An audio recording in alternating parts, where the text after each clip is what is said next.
No army, no navy, just money. And the bankers of Venice became more powerful than kings. Venice didn't become rich by accident. It wasn't the art, the canals, or even the gondolas that made it the wealthiest city in Europe. It was money itself.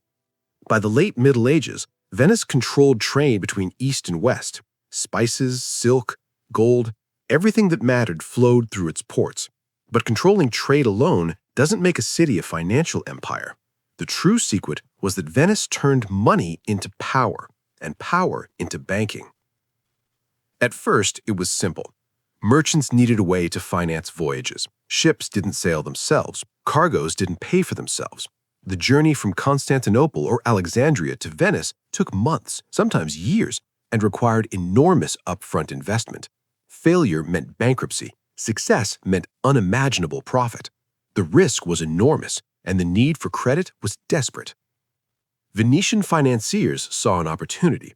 They began lending to merchants, issuing letters of credit, and creating systems to transfer funds safely across hundreds of miles.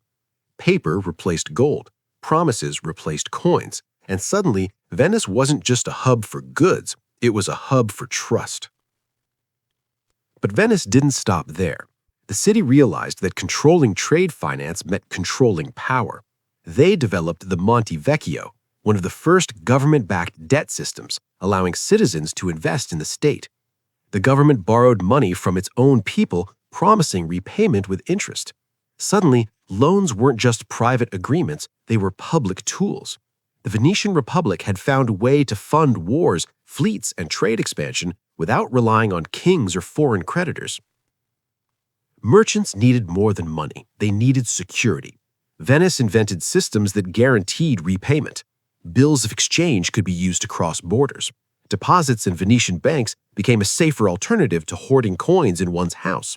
For the first time in history, people could trust that their wealth wasn't just tied to a single ship, a single voyage, or a single city.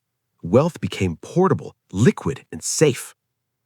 This gave Venice an edge no army could match.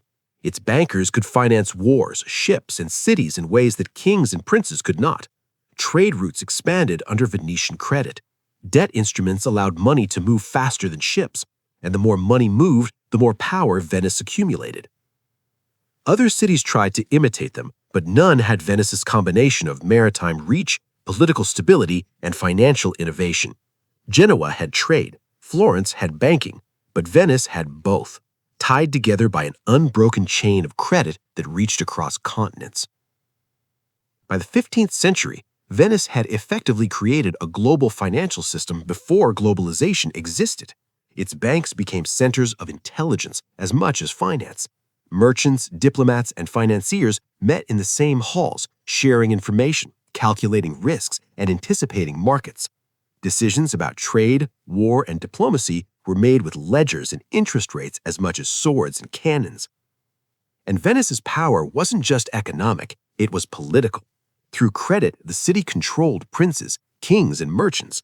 By lending money wisely, and sometimes withholding it, they could shape the outcome of wars, the direction of trade, and the fate of nations. In essence, Venice had discovered the ultimate weapon: money. But it wasn't eternal. Other powers eventually rose, trade routes shifted, and the Atlantic opened to Spain and Portugal. Yet the legacy remained. Venice didn't just get rich, it taught the world how to turn banking into power, credit into influence, and cities into financial capitals. The same principles that governed Venetian ledgers centuries ago still underpin the modern global economy. Venice became more than a city. It became a machine for moving wealth, spreading risk, and creating influence without armies, without conquest, without force. And that is why, for a time, the world paid homage not to kings or emperors, but to the bankers of the Republic of Venice.